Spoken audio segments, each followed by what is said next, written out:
اچھا سوال یہ ہے کہ آدمی گڑ گڑاتا کیوں نہیں اللہ کے سامنے؟ اس کی وجہ بتائیے. عذاب آنے کے بعد بھی اللہ کے سامنے نہیں گڑ گڑاتا.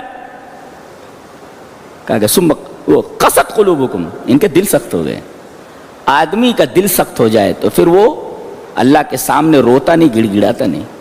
اگر آپ کی آنکھوں سے آنسو نکل رہے ہیں اپنے گناہوں پر، کسی مصیبت کے آنے پر، تو سمجھو کہ تمہارا دل نرم ہے. اور اگر مصیبتوں کے آنے کے بعد بھی آپ کی آنکھوں سے آنسو نہیں نکلتے اور آپ اللہ کے سامنے گڑ گڑاتے نہیں، تو اس کا مطلب یہ ہے کہ آپ کا دل سخت ہے. اللہ سے دعا مانگو کہ اللہ تبارک و تعالیٰ تمہارا دل بدل دے، یہ دل کی سختی دور کر دے، اس لیے کہ تمہارے دل سخت ہو گئے. فلولا اذ جاءہم باسنا تضرعوا ولکن قست قلوبہم. تم اللہ کے سامنے گڑ گڑاتے کیوں نہیں؟ جانتے اس کی وجہ کیا ہے؟ ولکن قست قلوبہم، تمہارے دل سخت ہو گئے ہیں. تو دل جب سخت ہو جائے، آدمی کی آنکھوں سے آنسو نہ نکلیں کسی مصیبت کے وقت، کسی تکلیف کے وقت، اپنے گناہوں کو یاد کر کے، تو سمجھو ایسے آدمی کا دل سخت ہو گیا ہے. وہ اللہ تبارک و تعالیٰ سے اپنے دل کی نرمی کے لیے دعا کرے کہ اللہ میرے دل کو نرم کر دے. سبحان اللہ، کیسی کتاب، اللہ اکبر. میں جب مطالعہ کرنے لگتا ہوں تو میرے اوپر ہیبت طاری ہو جاتی ہے، اتنے معنی رہتے، اسے برسوں بولتا ہوں تو ختم نہیں ہوگا. تو ٹائم دیکھنا پڑتا ہے، آپ لوگوں کا خیال کرنا پڑتا ہے، کیا بولوں کیا چھوڑوں. کائنات کے سارے علوم بند ہیں، اس کائنات کے سارے علوم بند ہیں. کہا گیا 3 چیزیں اگر آدمی کے اندر آ جائیں تو دعا قبول ہو جاتی ہے. گویا دعا کو اب قبول کروانا ہے تو 3 چیزیں کر لو. بتایا گیا قل من ينجيكم من ظلمات البر والبحر تدعونه تضرعا وخفيا لئن انجانا من هذه لنكونن من الشاكرين.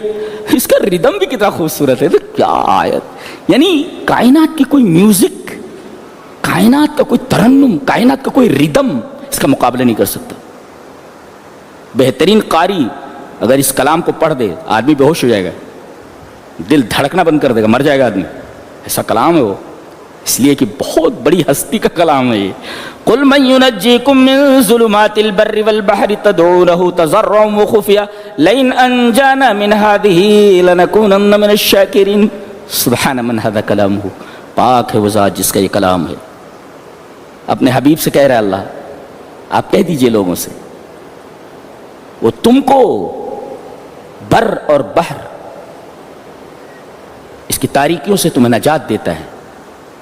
تو تدعونہ تضرعا وخفیا، ایک تو گڑ گڑا گڑ گڑا کر کے دعا مانگو، ایک گڑ گڑانا، اور دوسرے خفیہ تنہائی میں.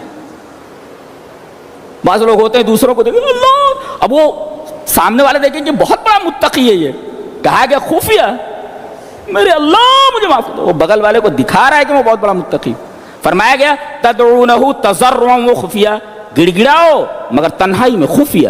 اور حدیث مسلم ہے کہ وہ جو 7 آدمی اللہ کے عرش کے سائے میں ہوں گے، ایک آدمی وہ ذکر اللہ خالیا ففاضت عینا، جو آدمی تنہائی میں ہوا اور اپنے گناہوں کو یاد کیا اور اس کی آنکھیں بہہ پڑی، ففاضت عینا. وہی فاضہ کا لفظ یہاں بھی ہے، وَإِذَا سَمِعُوا مَا أُنزِلَ إِلَى الرَّسُولِ تَرَىٰ أَعْيُنَهُمْ تَفِيضُ مِنَ الدَّمْعِ، اس کی آنکھیں بہہ پڑی. اللہ فرمائے گا ایسے آدمی کو میرے عرش کے سائے کے نیچے لے آؤ. یہ سب کہانیاں دکھ رہی ہیں آپ کو.